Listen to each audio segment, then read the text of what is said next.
Hello दोस्तों, केना छी अहाँ सब। अहाँ सबके स्वागत करै छी एक और नया ब्लॉग में। तो चलू आइ के ब्लॉग में अहाँ सबके देखाबऽ जा रहल छी हम दिवाली के लेल लाइट किनलिए सीरीज लाइट बुकबुकिया बॉल नहीं होइ छै से है। तो ओकरे अहाँ सबके अनबॉक्सिंग कराबै छी। दूगो पैकेट छै, एगो आइ एलै एगो काल्हि एतै। तो चलू एकरा खोलि कऽ अहाँ सबके देखाबै छी। देखियो एहन पैकेट छै। पहले पैकेट के बढ़िया से फाड़ि लेबै। पन्नी छिका तऽ केनाहू फाड़ि देबै, छोड़ू ना।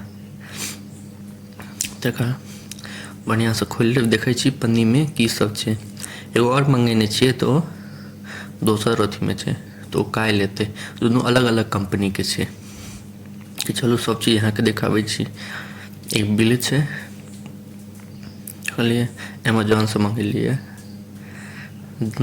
हम मंगेलिए 11 मीटर वाला एक रंग वाला बुकबुकिया बॉल। बुकबुकिया की कहै छै, एक रंगा बॉल जो भुक नहीं करे, नीक लगे देखो में। तो देखियो पेस्का कंपनी के छै। देखलिए पैकिंगो बढ़िया छै, मतलब पन्नी बढ़िया छै, आराम से राख सकै छी काफ़ी दिन तक। तो चलू एकरा खोलै छी। देखियो में कोन कोन कलर छै, अहाँ सबके देखाबै छी। देखियो सबसे पहले ये ब्लू है, ठीक। ब्लू के बाद निकलिए नहीं रहल छै, लाल ये। लाल के बाद हरियर, हरियर के बाद आबत उज्जर, उज्जर के बाद अभी पियर। तार एक जगह छै लेकिन बॉल अलग अलग छै, ठीक छै। तो देखियो 5 गो छै, 300 रुपया में दिलकै। 5 गो और मंगेलिए, वो दोसर कंपनी के छै। तो अहाँ सबके हम देखाब लाइट केहन छै एकर। हम 2 कंपनी के मंगेलिए, तो एगो खराब है, एगो तो बढ़िया हेतै। तो पहले आई चलू एकर टेस्टिंग करके देखाबै छी अहाँ सबके। देखियो ये सब चले बॉक्स में। आप पहले लाल के बोर्ड में लगा के देखाबै छी अहाँ सबके। देखियो लगेलिए तो लाल बरले। अहाँ सब बतायब केहन लगैए। हम दिन कोई बार नहीं छी, तो ज़्यादा इजोत अखन आयत नहीं। हम अथी पर घर पर सजेबै ना तो देखा देबै। देखियो पियर छै, एकर एहन लाइट ये। हम घर पर सजायब तो वो अहाँ सबके डाल के देखा देब घर केहन सजलै, ठीक। आ देखियो हरियर छै।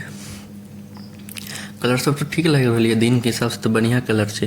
अब रात में केहन होइ छै, अखन तो दिन ये, तो जे देखा दऽ रहल है बढ़िया ये। हरियर छलै, आब देखियो उज्जर ये, ठीक। 5 गो कलर छै, उज्जर आबी ब्लू। देखलिए 5 कलर भऽ गेल। तो यह 5 कलर छलै कंपनी के, तो आयल छलै। देखियो यह सब छलै डब्बा में। अब चलू दोसर के देखै छी। देखियो एक यह में जोड़ देने छी, तो दोसरो वाला आबि गेलै। एकर एहन बॉक्सिंग छै, ओकर ओहन बॉक्सिंग छलै। दुनू अमेजोने से मंगेलिए।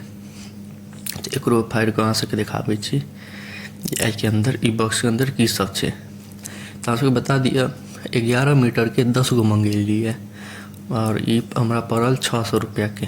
599 599, तो 110 मीटर भऽ गेलै। ये देखियो ई कंपनी के छै। देखियो बॉक्स में और कुछ नहीं है, बिल छै। एकरा साइड करू। आप देखियो ये कंपनी के है, अपन पहले कौन कंपनी छै, ठीक। दोनों के पैकेट तो हमें बढ़िया लागल। राखो में तो बहुत सुविधा हेतै, एकरा सबके राखे में बड़ी दिक्कत होइ छै। ई बॉल के ठीक से रखबै नहीं तो एते खराब भऽ जायत। तो पन्नी तो हमें बढ़िया देलक है जे आराम से राख सकी। तो चलू एकरा खोलै छी। एकर लाइट अहाँ सबके देखाबै छी जे एकर लाइट केहन छै। अहाँ सब बतायब कमेंट सेक्शन में, तो कमेंट सेक्शन में ककर लाइट बढ़िया छलै। चलो एक निकालै छी। एहिमे देखियो ई देलक है, ई कोन कलर छै, उज्जर कलर में पियर ये, लाल छै। आब देखियो ई ब्लू भऽ गेल, ठीक। ब्लू के बाद ई उज्जर ये, ओ पियर छलै। आब देखियो तो 2 गो हमरा लगे पियर दऽ देलकै। देखियो एगो ई पियर छै, पता नहीं, जला के देखबै तहने बुझबै जे कोन कलर छै। देखै छी 2 गो पियर छै, पता नहीं केहन देलकै। तो देखियो एकरा पहले अहाँ सबके पियर वाला जरा के देखाबै छी। ये देखियो तार उज्जर छै, बॉल पियर वाला से यही। 2 गो पियर किया दऽ देलकै, हम तो मंगेने तो नहीं रहिए। ये सब बताए वहाँ कौन कलर छै, हरियर टाइप के लग रहल छै, लेकिन छै उजरे। लाइट तो उजरे देखा रहल है हमरा। अब चलू लाल देखाबै छी। अहाँ सब बतायब ककर ज़्यादा बढ़िया बॉल लाग रहल छलै। दिन में ई सब एहन छै, रात के देखायब तो पता चलत मेन। देखियो पियर छै, एहिमे लगे पियर 2 गो दऽ देलकै। ओहियो में एगो छलै पियर 3 गो भऽ गेलै। हरियर एहिमे नहि देलक हमरा, ई ब्लू छै। देखलिए 5 कलर भऽ गेल। तऽ इएह सब छलै। अब हम सजायब ने घरके तऽ सेहो देखा दै, इएह 2 पैकेट छै, 10 गो यऽ, 600 रुपैआमे देलकै।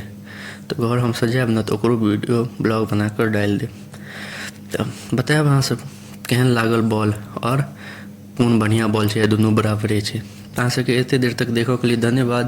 नीक लागे तऽ लाइक, कमेंट, शेयर, सब्सक्राइब जरूर करब। मिलै छी अगला वीडियोमे, तब तक लिए धन्यवाद।